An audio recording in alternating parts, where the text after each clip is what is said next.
சிறுவீடு மெய்வான் அலங்கலகான் மிக்குள்ள பிள்ளைகளும் போகின்றாரை போகாமல் காத்து உண்மை கூவுவான் வந்து நின்னோர் கோதுகலமுடைய மாவாய் எழுந்திராய் பாடிப்பறை கொண்டு மாவாய் விளந்தானை மல்லரை மாட்டிய தேவாதி தேவனை சென்று நாம் சேவித்தாராய்ந்து அருள் ஏதோ எம்பாவாய் ஸ்ரீரங்க மக்களின் கருணா நிவாசம் ஸ்ரீ வெங்கடாவலய காளமேகம் ஸ்ரீஹத்தி சைல சிகரோஜ்வல பாரிஜாதம் ஸ்ரீசம் நமாமி சிரசாயது சைல தீபம் என்னை புவியுள் ஒரு பொருளாக்கி அருள் சுரந்த உன்னை பழவினை வேறறுத்து ஊழி முதல்வனையே பண்ணம் பணித்த ராமானுசன் பரம் ஊழி முதல்வனையே பண்ணம் பணித்த சேவிச்சுடுவோம், கைகளை கூட்டுவோம். திருக்கட்சி நம்பியே கதியில் இருந்துட்டோமா நமக்கு தொண்டையில பிரச்சனையா ஒன்றும் கவலைப்படாதையும் நான் பார்த்துக்கிறேன். ஆவாயிருந்து அவருடைய ரொம்ப அழகான ஒரு தலைப்பு. ஒரு சீவ வைஷ்ணவனுக்கு ஸ்வரூபமே கைங்கரியம் தான். சீவ வைஷ்ணவனுக்கு ஸ்வரூபம் அப்படின்னா அழகான திருமண் காப்பது,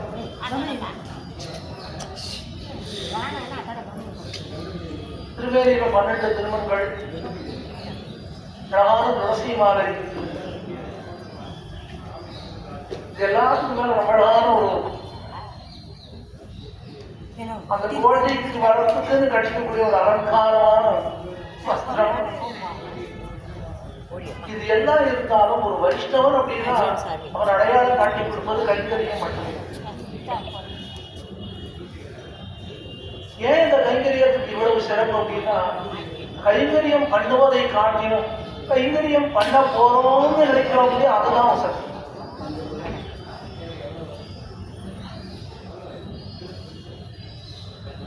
காட்டுக்கு கிளம்புறான். இளையாழ்வார் நேர தாயார் இடத்துல போய் சொன்னார், அம்மா நானும் காட்டுக்கு கிளம்புறேன். அண்ணா காட்டுக்கு போகணும்னு தகப்பனார் உத்தரவு ஆயிடுத்தோம் அப்படின்னா தாயார் சுமித்ராதேவி கண்டாள், காட்டுக்கு போக போறேன்னு சொல்லிட்டு இங்க நின்று இருக்கிய அண்ணா பின்னாடினா நீ இருக்கணும், அதான் உடம்புல சொல்லிட்டு போகலாம வந்தேன் விளையாட்டம். அப்ப சுமித்ராதேவி சொன்னாள், தசரதனுக்கு 3 பத்னிமார்கள், அதுல சுமித்ராதேவியை போல ஞானம் யாருக்கும் கிடையாது.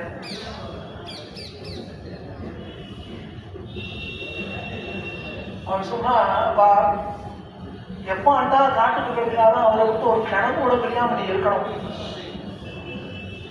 நீ எதுக்காக காட்டுக்கு போகணும் தெரியுமா, அவருக்கு கைங்கரியம் பண்றதுக்கு போகணும், போயிட்டு வா அப்படின்னா.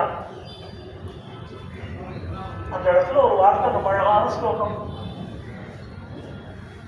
லக்ஷ்மணா, என்னே தமையனாக தான் உனக்கு தகப்பனார், தமையனாருடைய பத்திரி தான் உனக்கு தாயார்,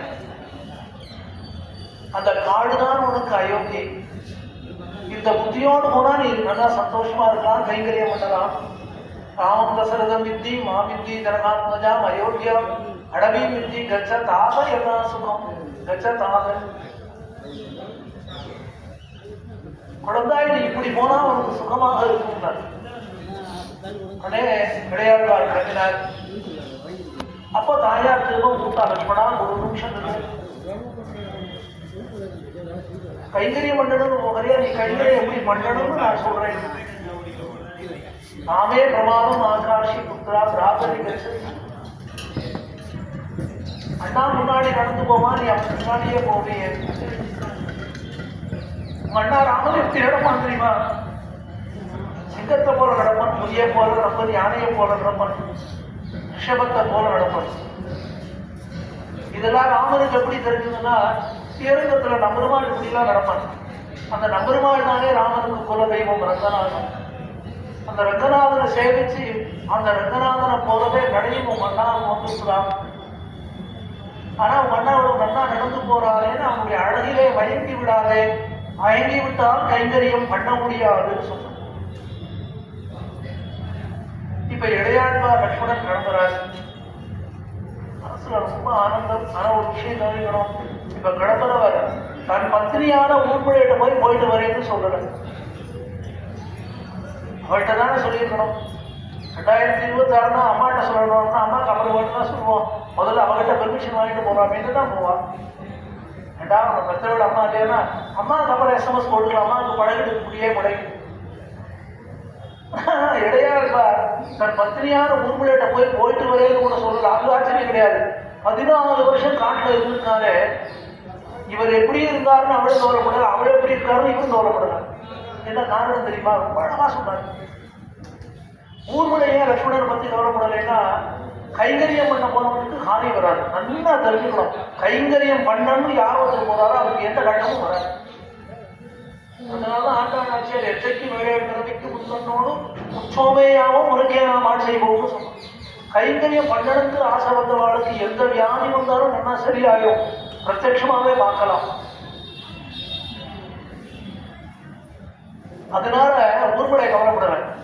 சரி, லட்சுமணனாவது கவலைப்படணுமே, ஊர்வலை எப்ப தெரியும் அவளை விட்டு வந்துட்டுமே 14 அயோத்தியில் இருக்காளோ எப்படி இருக்காது, காலையில் எடுத்துக்கொண்டே காப்பி சாப்பிட்டாடா, பல்லு தேய்ச்சாடா, அவனா இருக்காலும் படுவோமே. லட்சுமணன் இடையாழ்வாலும் கவலைப்படலை. என்ன காரியம்னா, நம்ம அண்ணாவுக்கு கைங்கரியம் பண்ணணும்னு போறோம், அவள் அண்ணா இருக்கிறது அண்ணா பார்த்துக்கணும். அப்ப அந்த கைங்கரியம் எவ்வளவு உசந்தது, இது யாருக்கு கிடைக்கும்? கைங்கரிய வேணும்னு ஆசைப்படுறவாளுக்கு தான் கைங்கரியமே கிடைக்கும். நம்மாழ்வார் கைங்கரியம் பண்ணணும்னு ஆசைப்பட்டார். ஒளிவில் காலமெல்லாம் உடனாய் பண்ணி வழுவில் ஆடிமை செய்ய வேண்டும். நாம் கைங்கரியம் பண்றதை விட கைங்கரியம் பண்றதுல ஆசை இருக்கணும். உங்களுக்கு புரியுற மாதிரி ஒரு விஷயம் சொல்ற, நல்ல வெயில் காலம் கொடுத்தா இப்ப என்ன தோணும், எதுக்கு இங்க இருக்கணும், இங்க இருந்து டார்ஜிலிங் சுற்றுலா அப்படின்னா புதும நாடுலாம் சொல்றாரு, அங்க போகலாமா, அங்க போய் 15 நாள் இருந்துட்டு வருவான்னு தோன்றணும். இது மனசுல தோணின உடனேயே ஏதோ இங்க இருந்து அங்க போகிற மாதிரியும், அங்க போய் தங்கி இருக்கிற மாதிரியும், அங்க சந்தோஷமா இருக்கிற மாதிரியும் மனதுல ஒரு அனுபவம் உண்டானது இல்லையா? இதுதான் போவார் போகின்றார். கைங்கரியம் பண்ணுவதற்கு முன்பாகவே அந்த கைங்கரியம் எப்படி பண்ண போறோம்.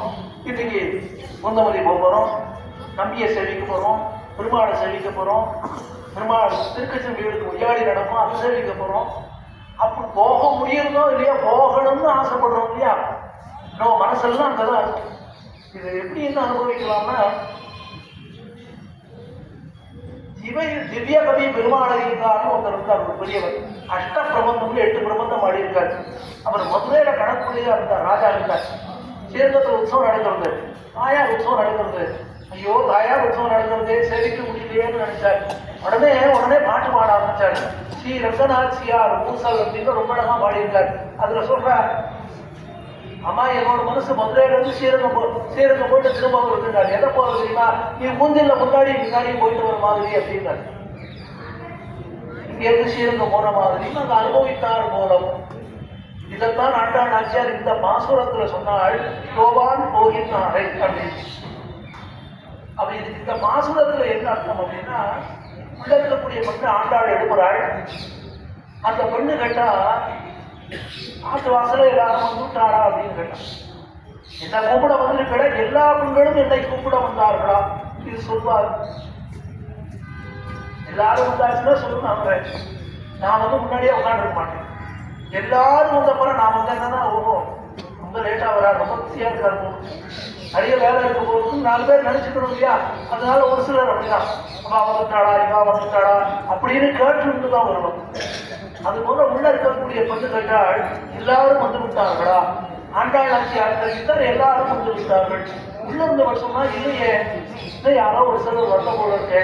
அப்பதான் ஆண்டாள் சொன்னா, எல்லாரும் வந்துட்டா போவான் போகின்றார்கள்.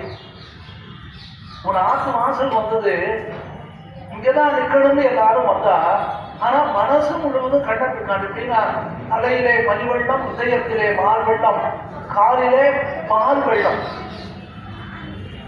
பால் வெள்ளமா ஓடுறது, ஹிருதயத்துல எம்பெருமான் வெள்ளமா ஓடுறார், தலையில பனி வெள்ளமாக இருக்கு, கண்ணனையே நினைச்சுட்டு போனோம். அதனால அதாவது ஒரு வீட்டை தாண்டி போனவர்கள் கண்ணனும் பெருமானையை அழைத்துக் கொண்டு போனார்கள். நோக்க போறோம், கண்ணனுக்கு கைகரியம் பண்ண போறோம் என்று நினைத்து கொண்டே போனதாலே உன் வீட்டை தாண்டி போனார்களே ஒழிய உனக்கு மரியாதை கொடுக்க கூடாது என்று போகவில்லை.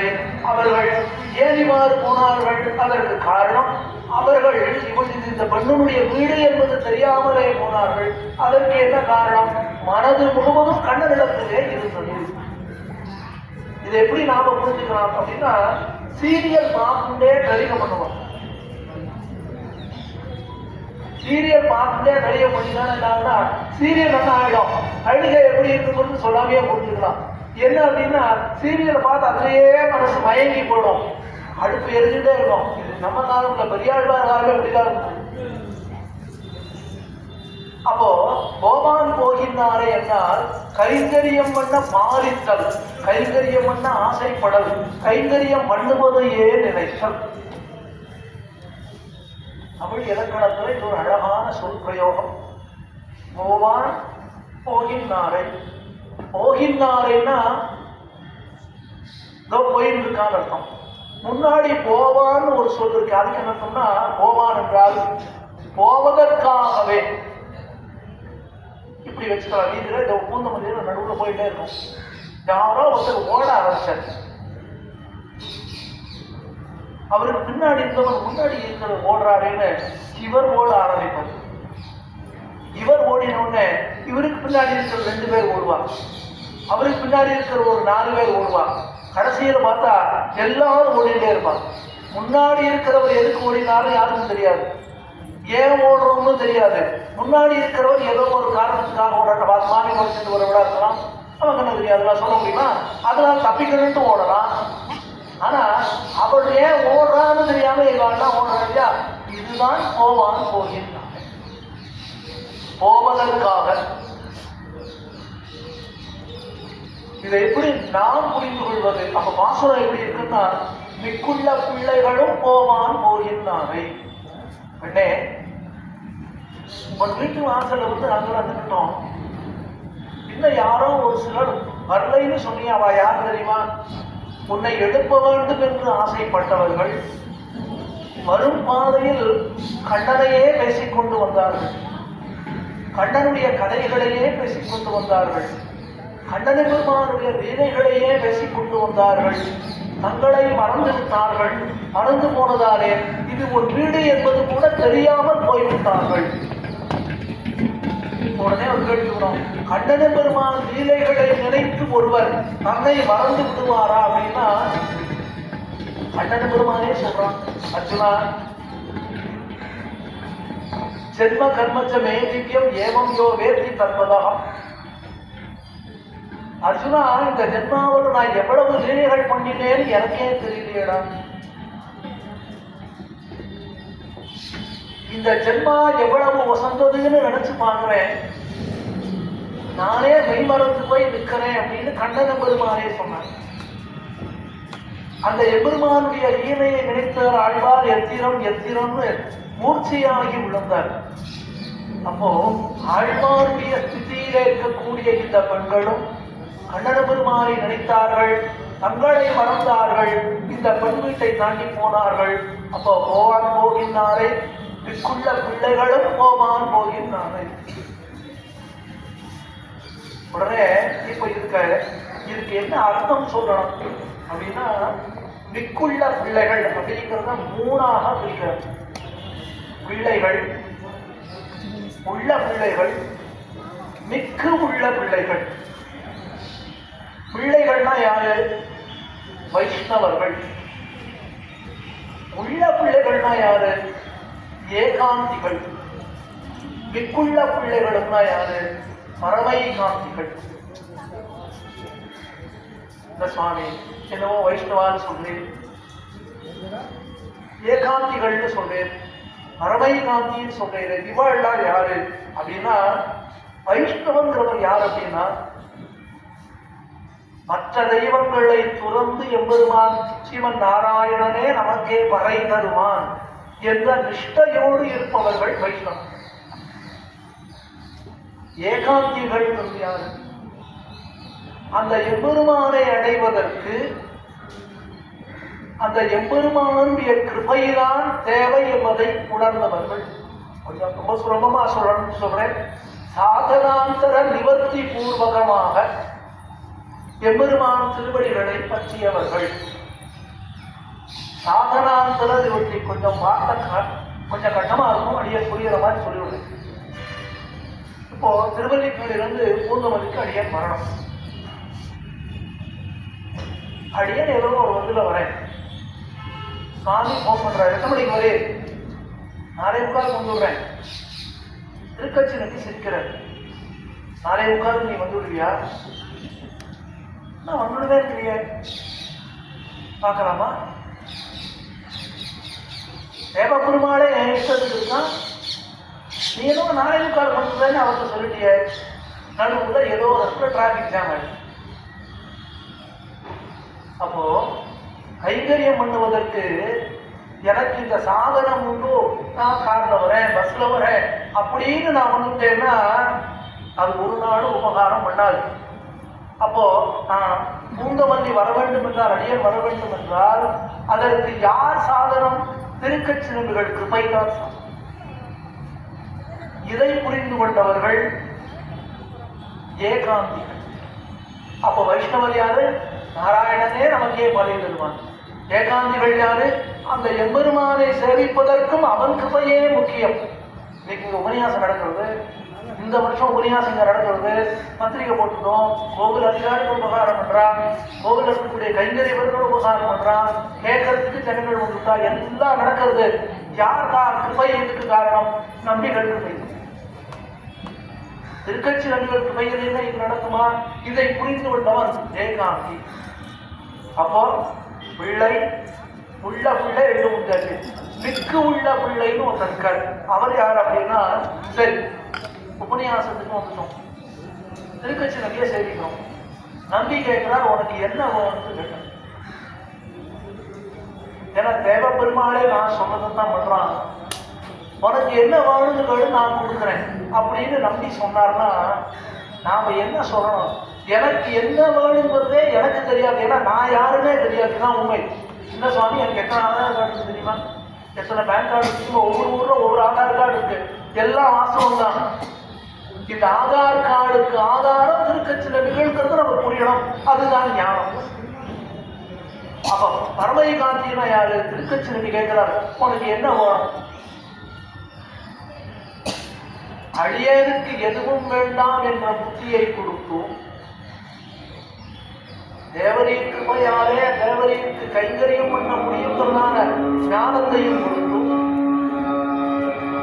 வேற மற்றைய தெய்வங்கள் காலில் விடாமல் தேவரீரே கதி என்று இருக்கக்கூடிய சுரூபத்தை அடியேனுக்கு கொடுக்க வேண்டும். திருமணங்களும் போவான் போகின்றார்கள். அப்ப இந்த மிக்குள்ள பிள்ளைகள்னா இப்படிப்பட்ட ஞானம் உடையவர்கள் பெண்ணே உன் வீட்டை தாண்டி போய்விட்டார்கள். ஆனால் போனதற்கு காரணம் கண்ணனை பெருமானையே அழைத்துக் கொண்டு போனார்கள். அப்படின்ன உடனே இந்த இடத்துல இந்த உபன்யாசத்துக்கு இந்த போவான் போகின்றார்கள் அப்படிங்கிறத நாம் எப்படி பார்க்கணும்? போவான் போகின்றாரை என்பதற்கு வியாக்கியானத்துல 3 உதாரணம் சொல்லியிருக்காங்க. திருப்பாவை வியாக்கியானத்துல ஒன்றும் அக்ரூரர் யாத்திரை போல, மற்றொன்று திருமலை யாத்திரை போல, மூன்றாவது அர்ச்சிராதிகதி யாத்திரை போல அப்படின்னு 3 உதாரணங்கள் நமக்கு புரியணுங்கிறதுக்காக பெரியவர்கள் வியாக்கியானத்துல காட்டியிருக்காங்க. ஆனா போவான் போகின்றாரைங்கிறத எப்படி நாம் அனுபவிக்கணும் இன்றைய உபன்யாசத்துல அப்படின்னா, எம்பெருமான் சன்னதிக்கு போவான் போகின்றாரை, இது முதல் நிர்வாகம்.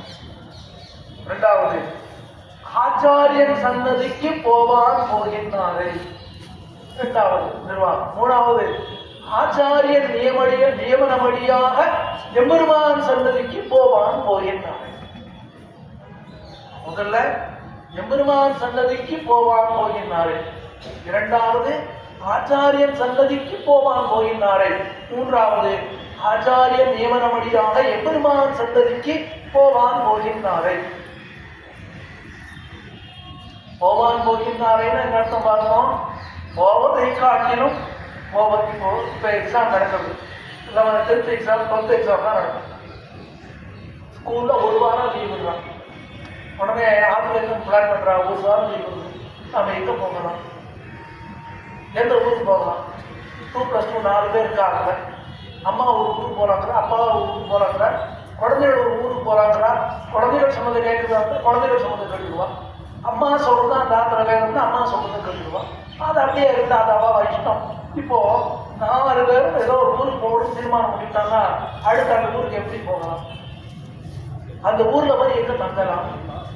ஆகாரத்துக்கு என்ன பண்ணிக்கலாம் அப்படின்னு பேசுவான். போகிற அளவு இல்லையோ, அது நடக்கிறதோ இல்லையோ, இந்த பேச்சிலேயே அந்த ஊருக்கு போயிட்டு வந்த மாதிரியான ஒரு அனுபவமே கிடைக்கும்.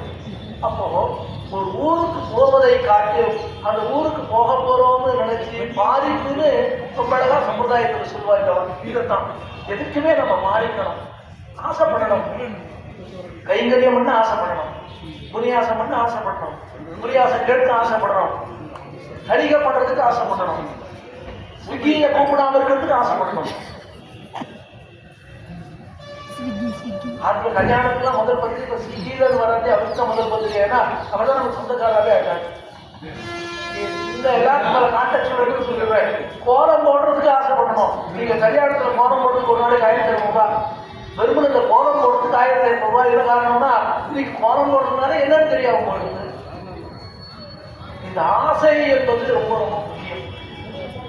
சரி, அப்போ எம்பெருமான் சன்னதிக்கு போவான் போகிறேன்.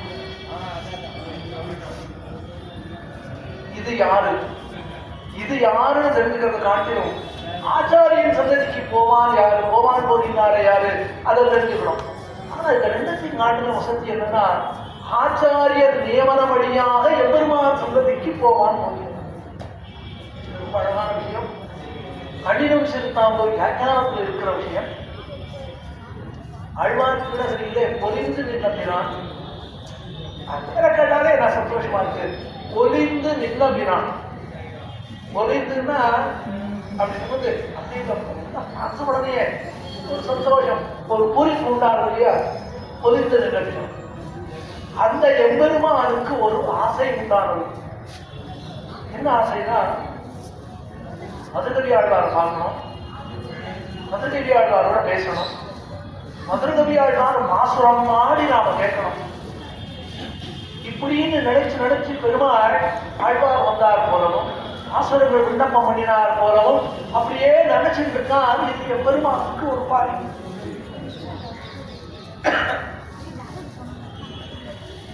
இப்ப மதுரகவி ஆழ்வாரை எப்படி வர சொல்றது?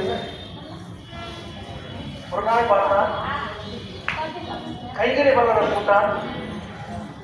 அருளப்பாடு மதுரகவிகள், அருளப்பாடு மதுரகவிகள். அருளப்பாடு ஆயாச்சு. அருளப்பாடானா கைகறி பண்றதான் போகுது. பொலிச்சதுக்கு தான் வாசல்ல திரும்பி பார்த்துட்டே இருக்காங்க. யாரையும் காணும். ஐயோ, மதுரகவியாழ்வார் வருவார்னு ஆசைப்பட்டோமே வரலையே, அவரோட பேசணும்னு ஆசைப்பட்டோமே பேசலையே. இப்ப பெருமாளுக்கு என்ன ஆசை வந்துருச்சுன்னா நம் சடகோபன் மதுரகவியாழ்வாருக்கு தானே மாசுரங்கள் எல்லாம் சொல்றாரு. தேவப்பெருமாள் பேசியது திருக்கட்சி நம்பிகள் இடத்துல, நம்மாழ்வார் சோதிவாய் திறந்து வாய் பேசியது மதுரகவிகள் இடத்துல. அப்ப மதுரகவிகளுக்கு எவ்வளவு ஏற்றம் இருக்கணும். அதனால பெருமாளுக்கு என்ன ஆசை வந்து அந்த மதுரகவியாழ்வார் நம்மோடு பேச வேண்டும். நம் ஆழ்வாரோடு பேசிய மதுரகவியாழ்வார் நம்மோடு பேச வேண்டும். என்னமோ அவர் வந்தார் போலவும் பேசினார் போலவும் பெருமாளுக்கு ஒரே பாதிப்பு ஆசை. அவர் வர்ற பெருமாளுக்கு ரொம்ப வருத்தம் உண்டானது. அடுத்த நாள் காலையில நம்மாழ்வார் சன்னதிக்கு விடை கொண்டார். பெருமாள் முகம் வாடி இருந்தது. உடனே ஆழ்வார் எம்பெருமான் இடத்துல கேட்டார், பெருமானே திருமுகம் வாடி இருக்கே, என்ன காரணம்? அதே பெருமாள் சொன்னா அடியே ரொம்ப மாறிச்சுட்டே ஆனா நடக்கலையே. பெருமாள் சொல்றார் அடியே ரொம்ப மாறிச்சுட்டேன், ரொம்ப ஆசைப்பட்டேன், நடக்காம போயிடுச்சு. பெருமாள் கேட்டார், என்ன சுவாமி இது? தேவரீர் சர்வனியன் தான், லோகத்தை சிருஷ்டி பண்ணினவர், ஊழி முதல்வர், மனசைவ ஜெக சிருஷ்டிகின்னு பிரகிருதி மண்டலத்தையே சிருஷ்டி பண்ணக்கூடியவர். நீர் என்னவோ ஆசைப்பட்டார் போலவும் அது நடக்காதது போலவும் தெரிவிக்கிறீரே, என்ன நடந்ததுன்னா? அப்பதான் பெருமாள் சொன்னார், அடியே தினமும் பேசிட்டே இருக்கேன் நான். யாருக்கிட்ட? மதுரவியாழ்வார். ஓ அப்படியா? ஆனால் இப்ப பெருமாள் சொல்றான், ஒரு நாள் கூட அவன் நேரம் வரவே இல்லையே, ஆனா என்ன பேசிட்டு இருக்கேன்னு சொல்லிடு, எல்லாம் மானசீகமானது, மனசாலேயே பேசிட்டு இருக்கேன், அப்புறம் ஒரு நாள் கூட வரல, ஏன் வர சொல்ல வேண்டியதானே? அது நடந்தது. நேற்று அருளப்பாடு மதுரவிகள் நியமனம் பண்ணினேன், ஆனா மதுரையவன். அப்படியா? ஆழ்வார் பெருமாளை சேர்த்தார், நேர படத்துக்கு போனார். அந்த மதுரவியாழ்வார் கையில் நோட்டை வச்சுட்டு இருக்கார், பேனா வச்சுட்டு. மதுரவியாழ்வார் நோட்டு பேனா, பேனா கிடையாது அவர் கையில. ஓததா ஒன்று ஒவ்வொரு குறியெடுக்கிறதுக்காக நோட்டு பேனா அப்படின்னு ஆசிரியர்கள் ஆரம்பிக்கலாமே அப்படின்னாரு. நம்மாழ்வார் சொன்னார், இன்னைக்கு ஸ்கூல் லீவு அப்படின்னு. இந்த ஸ்கூல் லீவுங்கிற அந்த 2 வார்த்தை பண்ற மேஜிக் இந்த உலகத்துல எதுவுமே பண்ணாங்க. சக்கரை பொங்கல் 1 கிலோ கொடுக்குறேன் பண்ணாது. ஸ்கூல் லீவு அப்படிங்கிற அந்த 2 வார்த்தை பண்ணக்கூடிய மேஜிக் இருக்கு. ஆபீஸ் லீவு அப்படி அது பண்ணக்கூடிய ஒரு மேஜிக் வந்து இந்த உலகத்துல எதுவுமே கிடையாது. நம்மாழ்வார் சொன்னார், இன்னைக்கு ஸ்கூல் லீவு விராமம். திரும்பிய நமக்கு சந்தோஷம் வரும். உபன்யாசம் இதோட முடியாது இருக்கிறவா படம் முடிஞ்சுடா, இந்த மனுஷன் போராடிச்சுட்டே இருந்தார், நான் முதல்ல வாட்சம் திரும்பி பார்த்துட்டு இருந்தோம், முடிஞ்சு எடுத்துருந்தோம். மதுரவியாழ்வாருக்கு வருத்தம், ஏன் சுவாமி இன்னைக்கு விராமம்? நான் சொல்றதை நீ பண்ணணும். என்னது? உங்க பார்க்கணும்னு ஒருத்தர் பாதிச்சுட்டே இருக்காரு, ஆசைப்பட்டுட்டே இருக்காரு, அவரை போய் நீ பார்க்க வேண்டாமா? ஒரு சுவாமி அவருடைய தினசருக்கு பிராமணார்த்தம் சாப்பிட போவேன். இத நம்மள ஈடு சிவாஜி ஈடு வியாக்கியானத்துல சொல்றாரு. ஒரு ஆத்துக்கு அவர் சுவாமிகளாக வரணும். அதுக்காக ஆத்துல போய் சொல்றாரு எஜமானர், அதாவது விவசாயம் பண்றவர், தகப்பனாருக்காக பித்திருக்காரியம் பண்றவர் அந்த சுவாமியாருக்கு போனார். அவர் இல்லை, அந்த மாமி இருந்தா நாளை மறுநாள் இந்த மாமிக்கு ஒரு சுவாமியாக வரணும். அதுக்கு என்ன சொல்லிடுறேன்? திங்கட்கிழமைக்கு சொல்லியிருக்கார். அவர் வந்து புதன்கிழமைக்கு காலையில வாரத்துக்கு சுவாமி ஆக போனோம். புதன்கிழமை காலையில அந்த மாமி சொன்னா, இன்னைக்கு காலையில நீங்க வாரத்துக்கு போகணும். எதுக்கு? அந்த சுவாமியை திங்கட்கிழமையே வந்து சொல்லிட்டு போயிட்டார். தேவரையும் தான் பித்ருஸ்தானத்துல இருக்கணுமா? அப்படியா? போன சம்பாவனை நிறைய கிடைக்கும், அதெல்லாம் மாசம் இருக்கணும். கேட்ட உடனே மாமியை ஓடி அழைச்சிட்டேன். வேண்டாம், நான் என்ன தப்பு பண்ணினேன்? அவர் பித்ருகாரியம் எழுதிரோட வரணும்னு சொன்னார், இன்னைக்கு வரணும்னு சொன்னார். நமக்கு பிஏ மாதிரி இருந்தது, இவ்வளவு காரியம் பண்ற இடத்துல போய் கோச்சு விட்டீங்க. இவர் சொன்னார், அது ஏன் இன்னைக்கு சொன்னேன் அப்படின்னா, ஏன் இன்னைக்கு தானே புதுனாங்க? இந்த திங்கக்கிழமையே சொல்லியிருக்க கூடாதோ? ஏன் திங்கக்கிழமையே புதுக்கிழமையை கொண்டு வந்துருப்பீரா? ஒரு ஆர்டிபிஷியல் இன்டெலிஜென்ஸ் எல்லாமே நடக்குது. சாமி அது படுத்துற பாடு இன்னும் முன்னாடி கூட வேலையா இருக்க போகல, அந்த சாமி நமக்கு இங்க வேண்டாம். இந்த ஆர்டிபிஷியல் இன்டெலிஜென்ஸ் பண்ற வேலை இன்னும் கொஞ்ச நாள் போன என்ட்ரி லெவல் ஜாவே போடும், அது இருக்கட்டும். ஏன்னா திங்கக்கிழமையிலேயே புதன்கிழமை வந்துருமா? கோபம் வந்தது என்ன சொன்னாங்க தெரியுமா? புதன்கிழமை காலையில வாத்துக்கு சாப்பிட போறேன்னா திங்கக்கிழமையில எப்படி சாப்பிடணும்னு பிளான் பண்ணிருப்பேனே கெடுத்துட்டே இருந்தாரு. வாத்துல 2 கூட்டு 2 காய் 2 குழம்பு, ஆஹா நினைச்சா எப்படி இருக்கு? திருக்கணவது அக்கார் அடிச்சு எப்படி இருக்கும்? 2 நாளா எப்படி சாப்பிடணும்னு நினைச்சு நான் சந்தோஷப்பட்டிருப்பேனே, அதை கெடுத்து விட்டியேன்னு விட்டு அடிச்சாங்க அந்த மாமியார். கேவலம் இதை சாப்பிடுறதுக்கே இவ்வளவு பாதிப்பு இருக்குன்னு சொன்னா, மதுரகவி ஆழ்வாரை பார்க்கணுங்கிற மாறிப்பு பெருமாள் கவனம் இருக்கணும். அம்மாழ்வார் சொன்ன, பெருமாள் ரொம்ப ஆசைப்படுவான், அவன் மனசு ரொம்ப வருத்தப்படுறது, அவன் வருத்தப்பட்டு என்னால பார்க்கவே முடியாது, நீர் போய் பெருமாளை பார்த்துட்டு வந்துடும். நான் முடியாது, நான் போக மாட்டேன்.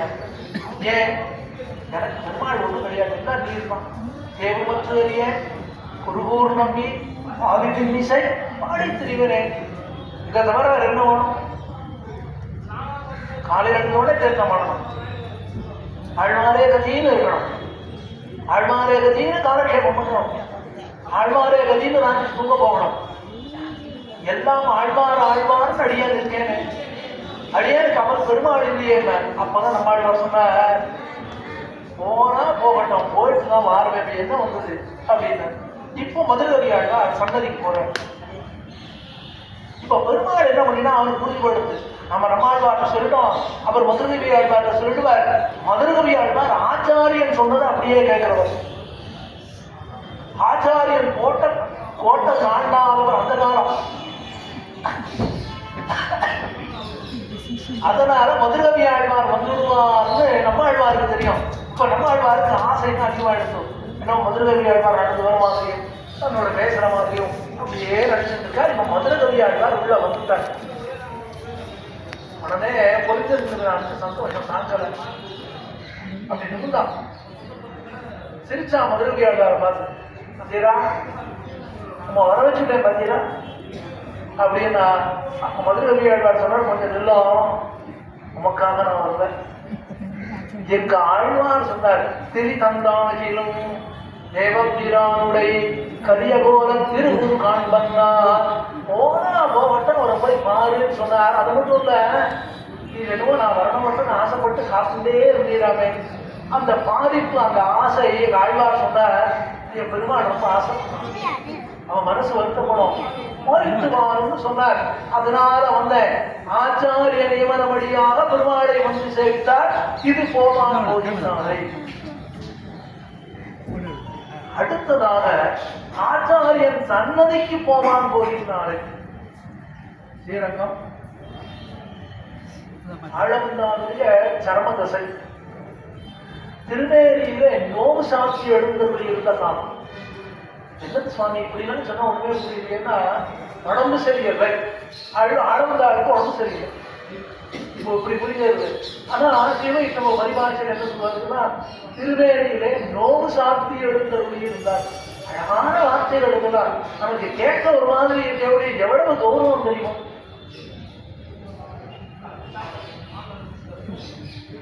உங்களுக்கு புரியுற மாதிரி சொல்றேன். இந்த கௌரவம் கேவலம் ஒரு 4 கால் ஜந்து, பேரை சொல்லப்படாதுனால பேர் சொல்லல.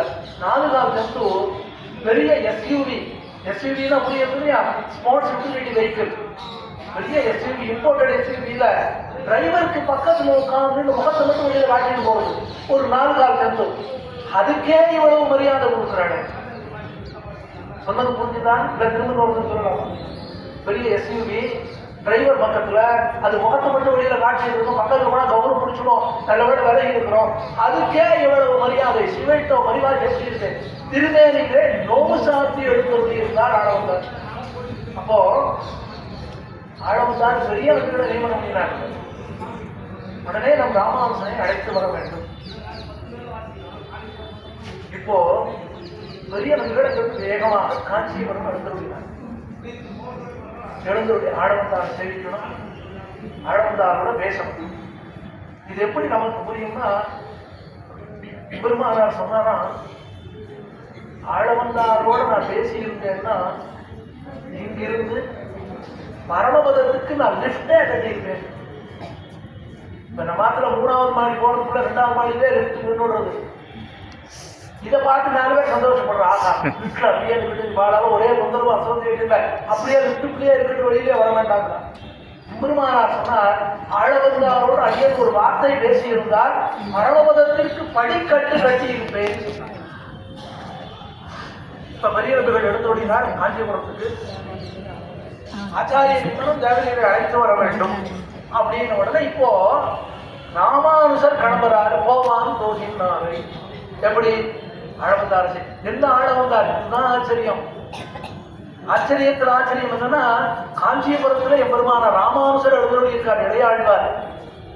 இதுக்கு முன்னாடி ஆழவந்தார் அவரை மாற்றது கிடையாது, கேள்விப்பட்டதுதான் உண்டு.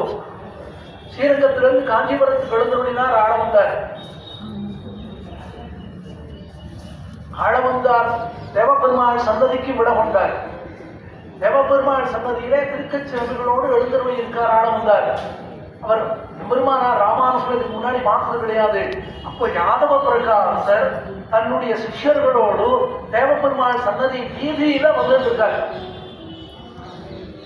உடனே ஆள வந்தார் பக்கத்துல இருக்கக்கூடிய திருக்கச்சிரமிகளை பார்த்து கேட்டாரா, நம்பி இதில் நம் ராமானுஜன் யாருன்னு கேட்டாரா.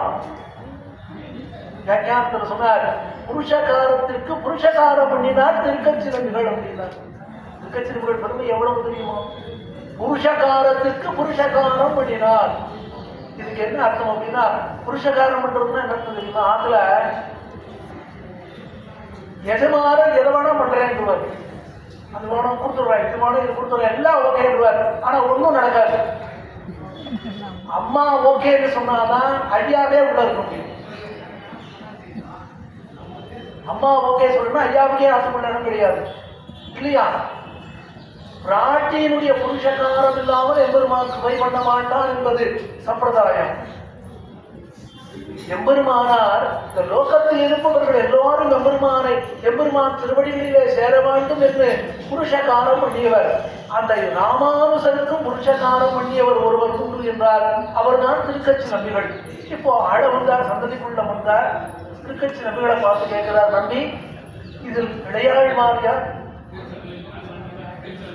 உடனே திருக்கச்சி நம்பிகள் சொன்னார், அதோ நெடிசலாக ஒருத்தர் வராரு, சிகப்பா ஒருத்தர் வராரு, அவர் தான் இளையாழ்வார். இப்ப ஆழ வந்தார் ராமானுஜனை பார்த்த உடனே என்ன சொன்னார் தெரியுமா? ஆம் முதல்வன் அப்படின்னு சொல்லிட்டாரு. சரி, அது ஆச்சரியம் கிடையாது. காஞ்சிபுரத்திலேயே இருந்து ராமானுஜரோட பேசி இருக்கலாமே. ராமானுஜரே நீர் அவசியம் ஸ்ரீரங்கம் வரணும்னு சொல்லி இருக்கலாமே, சொல்லல. ஆழ வந்தார், கிளம்பி போனார். அந்த ஆழவந்தாருடைய சரம திசை கடைசி காலம். பெரிய நம்பிகளை நியமனம் பண்ணினார், ராமானுஜனை அழைத்து வர வேண்டும். பெரிய நம்பிகள் வேகமாக காஞ்சிபுரம் வந்தார். ராமானுஜனை பார்த்தார். ராமானுஜா, ஆச்சாரிய நியமனம் இப்பொழுதே இந்த கிழமே தேவரீர் ஸ்ரீரங்கம் எழுந்துள்ள வேணும். ராமானுஜனுக்கு அவ்வளவு சந்தோஷம். ஆச்சாரியனை பார்க்க போறோம், ஆச்சாரியனோட பேச போறோம், ஆச்சாரியனிடத்துல தெரியாத அர்த்தங்களெல்லாம் தெரிந்து கொள்ள போறோம் அப்படின்னு ரொம்ப ஆசையோடு பெரிய நம்பிகளோடு கிளம்பினார். கிளம்பி காஞ்சிபுரத்திலிருந்து ஸ்ரீரங்கம் போகணும். போகிறப்போ பெரிய நம்பிகள் ராமானுஜர் இடத்துல ஆழவந்தாருடைய பெருமையெல்லாம் சொல்லிட்டு போறார். எம்பெருமானாரும் கேட்டுட்டே இருந்தார், சந்தோஷப்பட்டுட்டே போறார். ஸ்ரீரங்கம் வந்தது. ஊருக்குள்ள இன்னும் போகல. திருக்கரம்பந்துறைன்னு ஒரு இடம். அந்த ஸ்ரீவைஷ்ணவ கோட்டியார்கள் நிறைய பேர் எழுந்திருந்தார்கள். ராமானுஜர் ஐயனுடைய பார்த்து கேட்டாராம், இத்தனை பேர் இங்க எழுந்தருளியிருக்காளே எதற்காக கேட்டார். பெரியவர்களுக்கும் தெரியாது. அங்க கேட்டு சொல்றேன். அங்க இருப்பவர்கள்ட்ட கேட்டார். ஆழ வந்தார், பரமபதித்தார் அப்படின்னா. அப்பதான் ராமானுஜர் சொன்னாரா, ஐயோ அவரோட பேசணும்னு ஆசையா வந்து. இது புரியறதுக்கு கொஞ்சம் கட்டமா இருந்ததுன்னா இதுக்கு நம்மள ஒரு கதை சொல்லியிருக்கா. அதை சொல்ல புதுசா கல்யாணம் ஆயிருக்கு. நம்மள அந்த காலத்திலே நம்ம புரியறதுக்காக எப்படி எல்லாம் கட்டப்பட்டுக்காருன்னு பார்க்கணும். புதுசா கல்யாணம் ஆயிருக்கு. அந்த காலத்துலாம் இந்த வெக்கம்ங்கிறது கொஞ்சம் இருந்தது. அது என்ன சுவாமி, எல்லாம் மாஸ்டர் சொல்லி அடைய சொல்றேன், கவனிக்கணும். வெக்கம் என்று ஒன்று இருந்தது. இப்ப அமேசான்ல கூட ஸ்டார்ட் இல்லைக்கணும். சரி, அதனால என்னன்னா கல்யாணம் ஆயிடுச்சுன்னா முதல்ல அவங்க பேசிக்க மாட்டான், ரொம்ப வெக்கப்படுவான். அப்படிலாம் இருந்தது. அப்போ மாமனார் மாப்பிள்ளைய கூட்டு விட்டார், பொங்கலுக்கு வரணும் அப்படின்னு. உடனே இந்த பிள்ளையும் அவனுக்கும் காத்துக்காரியும் மாமனார் ஆற்றுக்கு போறோம். ஆனா அதுவும் அந்த காலத்துல மாப்பிள்ளை வரான்னா தனி வராது. இப்போ மாப்பிள்ளை வந்தாருன்னா கொஞ்சம் சொல்லும். இன்னைக்கு இந்த காலம். அந்த காலம் மாப்பிள்ளை வர பொண்ணுல ஒரு கிராமத்துல பொண்ணு பார்க்க வரானாலே என்ன ஒரு திருவிழா இருக்கும் தெரியுமா? அத்தாடா சரிட்டாடா நிச்சயம் ஆகிட்டா எப்ப கல்யாணம். இப்போ ஒண்ணுமே கிடையாது. பேங்க்ல பேலன்ஸ் தான் இருக்கு. ஒரு அனுபவம் கிடையாது, ஒரு சந்தோஷம் கிடையாது, ஒன்றும் கிடையாது. மாப்பிள்ளைக்கு பொண்ணு போயாச்சு. பழைய காலங்கள்லாம் மாடி வீடாக இருக்கும். மாப்பிள்ளைக்கு மாடியில ரூம் கொடுத்துருக்கான். இந்த மாப்பிள்ளையும் பொண்ணும் இங்க இருக்கிறப்போதான் ஒரு வார்த்தையும் பேசிட்டு இந்த பொண்ணு இங்கேட்டு போனா நம்ம பிறந்தாதுக்கு போறோம், நம்ம அம்மா அப்பா இருக்கா, சந்தோஷமா ஆத்துக்காரோட பேசலாம், போகான்னு போயிருந்தாரு. இங்கேயும் அதையும் ரொம்ப சந்தோஷமா என்ன அவரோட பேசுற மாதிரியும் அவரோட வெளியில போற மாதிரியும் அப்படி சந்தோஷமா போறான். அங்க போற இவனும் சந்தோஷமா போனான். இங்கதான் அப்பா அம்மா பேசவே கூடாது. அந்த காலத்துலலாம் அப்பா அம்மா சொன்னா கேட்ட காலமா இருக்கும். அதெல்லாம் இப்ப நம்ம ஞாபகப்படுத்தணும். அதாவது பிள்ளைகள் ஒரு காலத்துல அப்பா அம்மா சொன்னதை கேட்டுட்டு இருந்தா அப்படிங்கிறது. ஏன்னா ஏன் இப்ப கேட்கலையான்னா இவன் எங்கேயா இருக்கா அவன் எங்கேயோ இருக்கா, கேட்கறதுக்கு என்ன ஒண்ணுமே கிடையாது. இப்ப இவனும் சந்தோஷமா போறான், மாமனாராக போறோம், சந்தோஷமா பேசலாமே. இப்ப இந்த பொண்ணு மாப்பிள்ளைக்கு மாடியில் வந்து கொடுத்துருக்கோம். அதெல்லாம் ஒரு கௌரவம். இந்த பொண்ணு என்ன பண்ணினா வந்ததுல இருந்து கல்யாணம் ஆகி போய் ஒரு 2 மாசம் கழிச்சு தான் ஆசை போயிருந்தா அம்மாவோடையே நின்று பேசிக்கிட்டே இருக்கான். அடப்படியை விட்டு வெளியிலே வரல.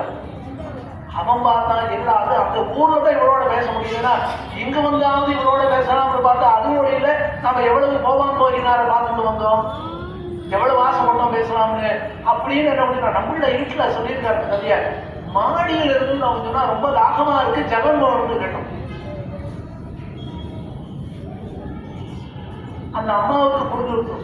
சொன்னா எங்க வாக்குதாரர் ஜபம் வந்து கேட்கிறாரு, கொண்டு போய் கொடுடி அப்படின்னா இந்த பொண்ணு அதுக்குன்னு அப்படியே பண்றேன்னா ஒரு சொம்புல ஜலம் எடுத்துட்டா கொண்டு போய் வச்சா இந்த ஜனம் அப்படின்னு சொல்லி கீழே போட்டா இப்ப கோமான் போயினாலே போயிடுது. புரிஞ்சுதா? இப்போ இப்படித்தான் இப்ப எம்பெருமானார் போயிருக்கா. சேர்ந்து நாம ஒரிஜினல் கதைக்கு வந்துருவோம். அது புரியறதுக்கு அடிக்கிறது சொன்னேன். இப்ப எம்பெருமானார் என்ன பாதிப்பட போறார், ஆழமந்தாரை சேவிக்கணும், ஆழமந்தாரோட பேசணும், தெரியாத அர்த்தங்களை தான் தெரிஞ்சுக்கணும்னு போறார். திருக்கரமன் துறை வந்தது, கூட்டமாக இருந்தார்கள் அடியார்கள். என்ன நடந்ததுன்னு கேட்டார். ஆழவந்தார் மரமவதித்தார்னு கேட்ட உடனே எம்பெருமானார் துக்கப்பட்டு சொன்னாரா, ஆழவந்தாரை பார்த்திருந்தார் அடியே, மரமவதத்திற்கு இங்கிருந்து படிக்கட்டு கட்டி இருப்பேன்னு சொன்னார். அப்ப இது என்னது அப்படின்னா ஆச்சாரியன் சன்னதிக்கு போவான் போகின்றார்கள். இரண்டாவது முடிவு. அடுத்தது எம்பெருமான் சன்னதிக்கு போவான் போகின்றான். இந்த வருஷம் எம்பார் சுவாமியுடைய 1000வது வருஷம். உபன்யாசம் போவான் போகின்றார்கள். இதுக்கு எம்பாருக்கு என்ன சம்பந்தம்? இந்த பாசுரமே, இந்த கீழ்மானம் விட்டது பாசுரமே எம்பெருமானாருடைய வைபவத்தை காட்டக்கூடிய பாசுரம்.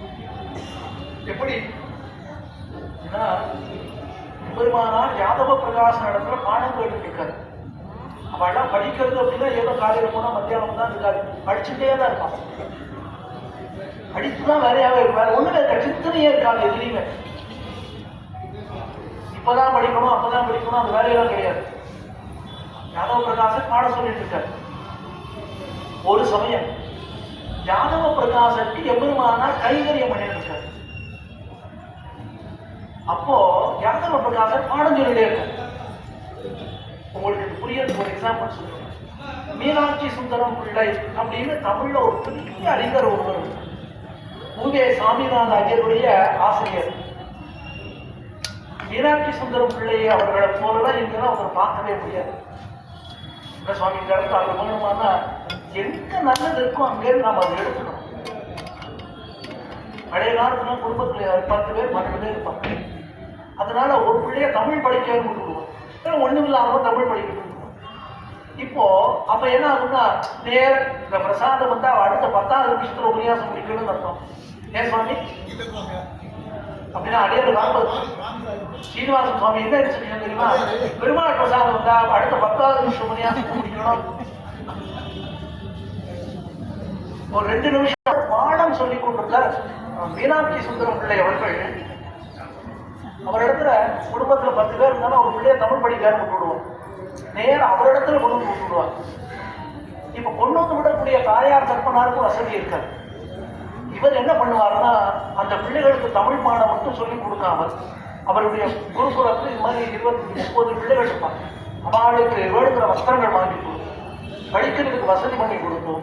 அவர்களுக்கு உடம்பு முடியலைன்னா மருத்துவரிடத்துல கூட்டிட்டு போய் அவர்களுக்கு ஊர் படிப்பு முடிஞ்சு ஊருக்கு போகணும்னா இது மாதிரி வந்தே பாரத்தில் ஒன்றும் கிடையாது, நடந்து போகணும். அதாவது ஏதாவது வண்டி இருக்கும், அதுக்கு உண்டான கட்டண கூலியை கொடுத்து எல்லாம் இவர் தான் பண்ணுவார், இவர் தான் பண்ணியிருக்காரு. அப்படி பண்ணி அவருடைய கடைசி காலத்துல அபாரமான கடனோடையே போயிட்டார். அது இருக்கட்டும், எதுக்குன்னா அப்படியெல்லாம் தமிழை வளர்த்தவர்கள் உண்டுன்னு நாம தெரிஞ்சுக்கணும். ஒரு ஆசிரியர் அப்படி இருந்திருக்காருன்னு தெரிஞ்சுக்கணும் இல்லையா? சரி, இப்போ பாடுங்க. அந்த மீனாட்சி சுந்தர பிள்ளைவர்கள் பாடஞ்செல்வர் எப்படின்னா விடியற்காலையில நீராட போவார்கள் பிள்ளைகள். அவர் பின்னாடி வரிசையா பிள்ளைகள் போவா, அவர் முன்னாடி போயிட்டு இருப்பாரு, அண்ணா பாடுவார். என்ன பண்ண பாடம் தனியா சொல்லி தர மாட்டார், நடந்து போய் விடியற்காலையில தீர்த்தமாட குளிக்க போவா, அப்பவே பாடம் சொல்லுவோம். அதனால படிக்கிறது இந்த நேரத்தில் படிக்கக்கூடாதுலாம் கிடையாது. படிக்கிறவா படிச்சுட்டே தான் இருப்பான். புக்வாம்னு ஆங்கிலத்தில் ஒரு சொல்லு, புக்வாம் அப்படின்னா படிச்சுட்டே இருப்பான். அது மாதிரி யாதவ பிரகாசருக்கு ஏதோ ஒரு கைங்கரியம் பண்ணியிருந்திருக்கார் எம்பெருமானார். யாதவ பிரகாசர் இடத்துல அவர் ஏதோ ஒரு வாக்கியம் சொல்றார், அதுக்கு ராமானுஜர் அதுக்கு ஒரு அர்த்தம் சொன்னார். அர்த்தம் சொல்லும் பொழுது ராமானுஜர் கண்களில் இருந்து தாரதாரியாக கண்ணீர் வந்துவிட்டு, அதாவது யாதவ பிரகாசர் சொன்ன அர்த்தம் ராமானுஜருக்கு ஏற்றுக்கொள்ள முடியவில்லை. எம்பெருமானுடைய திருக்கண்கள் குரங்கின் பின்பாகம் போல இருக்கிறது அப்படின்னு யாதவ பிரகாசர் சொல்றார். எம்பெருமானுடைய திருக்கண்கள் சூரியனாலே மலர்ந்த தாமரை போல இருக்கிறதுன்னு எம்பெருமானார் ராமானுஜருடைய திருவுள்ளம். யாதவ பிரகாசர் அப்படி சொன்ன உடனே ராமானுஜர் கண்களிலிருந்து தாரதாரியா ஜலம் வந்தது. இவர் கேட்டா, ராமானுஜா ஏன் உனக்கு கண்ணீர் வந்தது? அப்போ ராமானுஜர் சொன்னார், அடியான் மனசுல இப்படி ஒரு அபிப்பிராயம் இருக்குன்னு அபிப்பிராயம் சொல்லிட்டார். அப்பதான் யாதவ பிரகாசர் பார்த்தார், இப்பவே இந்த அலையன்ஸை கட் பண்ணி விடுறது நாளைக்கு ஆட்சியில் ஆபத்து வந்துடும். உங்களுக்கு புரியறதுக்காக தான் சொன்னேன். நீங்க உடனே இவர் இந்த கோவில் வந்து அரசியல் பேசுறாரு, ஏன்னா உங்களுக்கு இன்னும் சீக்கிரம் புரியுவதற்காக. அப்ப ராமானுஜரை வளரவிடக்கூடாது. இப்ப சீக்கிரம் புரிஞ்சுட்டா உங்களுக்கு, வளரவிடக்கூடாது யாரு? ராமானுஜரை அப்படின்னு யாதவ பிரகாசன் நினைத்தார். இப்ப என்ன பண்ணலாம்? சிஷியர்களோடு கலந்துட்டார். அவ சொன்னா ராமானுஜரை கொன்று விடலாம். யாதவ பிரகாசருக்கு வருத்தம் உண்டாகும். அந்த காலத்திலேயே ஆச்சாரியரை கொல்வது யாதவ பிரகாசருக்கு வருத்தம். அப்போ ஒரு சிஷ்யர் ரொம்ப இன்டெலிஜென்டா சயின்டிபிக்கா திங்க் பண்றவர் சொன்னார், கங்கைக்கு நீராட போவோம், கங்கையில அவரை தள்ளி விட்டுருவோம். எப்படின்னா ஐடியா பண்ணியிருக்காங்கிறது அப்பவே புரியாது. அதற்கு பண்ணி விடலாமே. இப்ப எல்லாரும் யாத்திரை கிளம்புறான். யாதவ பிரகாசர் ராமானுஜனை போட்டா, நம்ம நாங்க எல்லாரும் யாத்திரை போறோம், நீ வராம இந்த யாத்திரை நல்லா இருக்காது, நீயும் வரணும். அதுக்கு நான் இப்ப எல்லாரும் யாத்திரை கிளம்பினார்கள். யாத்திரை கிளம்பி போகும் பொழுது அதே யாதவ பிரகாசர் இடத்துல ராமானுஜரோடு பாடம் படிப்பவர் நட்டவழி கோவிந்தன், அவருக்கு தான் எம்பார் அப்படின்னு ராமானுஜரோடு உடன் பிறந்தவர். அவரும் ராமானுஜரோடு கங்கைக்கு யாத்திரை போகிறார். அப்ப இந்த பிள்ளைகளெல்லாம் பேசிக்கிறத கேட்டார். ராமானுஜரை கொன்றுவிட வேண்டும் இவ தீர்மானம் பண்ணியிருக்காங்கிறது அவருக்கு புரிஞ்சுடும். இப்ப யாதவ பிரகாசர் எப்படி போறாரு தெரியுமா? கோபான் கோகினாரை போல. எப்படி ராமானுஜனை கூட்டிட்டு போகணும், கங்கை கரை வரும், கங்கை கரையில யாரும் இல்லாத இடத்துல ராமானுஜனை ஏதோ ஒன்று பண்ணிவிடணும்னு அவர் ராமானுஜனை எப்படி வதம் பண்ணலாம்னு பாதி போடுவார். சரியா? அந்த வித்தியாசம் சொல்றோமே, அதாவது இங்க இருந்து போற மகாராஷ்டிரா பார்டர்னு வச்சுக்கலாம். அங்க வந்து